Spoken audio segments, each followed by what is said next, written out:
బజరంగినా?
నెత్తురు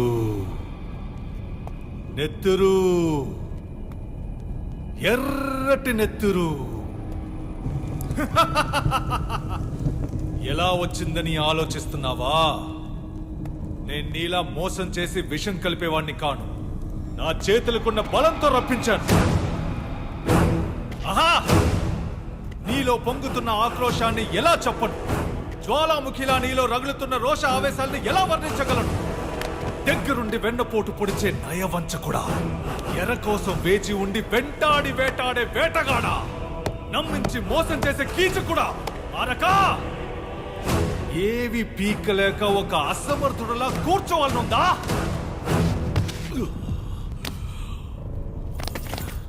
అకరక పకరక నోట్లో నీళ్లు పక్క పక్క. నేను బజరంగిని, భక్తితో పూజిస్తే వరమిచ్చే రామదూతని. సముద్రాన్ని దాటి శక్తి ఉన్నా కూడా స్వామివారి సేవకి శరణాగతి అవుతాను. 10 తలలున్న రావణాసుడి లంకని దహించిన అతి బలశాలి అంజనాసుతుడు, వానర వీరుడు, తేజ ప్రతాప హనుమంతుడు. ఈ చేత్తో కొట్టానంటే ఆజానుబాహుడు ఆరక తర తర తర తర తత్తర. ఆహా, ఏ ఆరక ఆరక, లేవరా పైకి, రారా రా.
అంగారు ఆకు తిన్నారు దేవుడా. ఆ చెట్టు ఎక్కడుందో చెప్పండి. జనాలున్న చోట అది ఉండకూడదు. ఇదే కదా. అది తెలుసుకుని మరీ తిన్నారా దేవుడా? ఎందుకు దేవుడా? మీకు వైద్యం చేసే శక్తి ఉందని తెలుసుకోవడానికి. మాకు ఎలాంటి మంత్రతంత్రాలు తెలియవు దేవుడా. మీరు రక్తం కక్కాక మీ ఒంట్లో విషం ఉందని తెలుసుకున్నాం. పాదాల్లోకి వ్యాపిస్తే ప్రాణానికే ప్రమాదమని ఆ విషయాన్ని తీసేశాం. అంతేనయ్యా. ఎందుకు తీశారు? అలాగే వదిలేసి ఉండొచ్చుగా. మీకేదన్నా అయితే మేమేమన్నా తట్టుకోగలవా చెప్పండి. మీరు మా మనిషి, మా దేవుడు. ఏమన్నారు? మీరు మా మనిషి దేవుడు. చలనం లేకుండా పడున్న ఆ తల్లిని చూసినప్పుడు మీకు మీ మనిషినే అనిపించలేదా? వాళ్ళ నొప్పి, వాళ్ళ బాధ మీకు అసలు అర్థం కాలేదా? మన కోసం అందరూ, అందరి కోసం మనం అన్నదే ఈ సృష్టికి మనం చేసే న్యాయం. మనసు ఆకాశం లాంటిది, మానవత్వం సముద్రం లాంటిది. ఆయుర్వేద ఆదిదేవుడు, ధన్వంతరి వంశానికి చెందిన వాళ్ళు మీరు. మీ దగ్గర ఉన్న అమృత కలశాన్ని మీ చేతుల్లోనే దాచిపెట్టకండి. కోట్లాది మంది జనాన్ని కాపాడగలిగే విద్యని వృధా కానివ్వకండి. అందుకు మీ ప్రాణాల్ని బలివ్వడానికి సిద్ధమయ్యారా? జరగకూడనిది ఏదైనా జరుగుంటే? పోయుంటే నా యొక్క ప్రాణం పోయుండేది. కాని వీళ్ళు గనక మనసు పెడితే కోట్లాది మంది ప్రాణాల్ని కాపాడొచ్చు.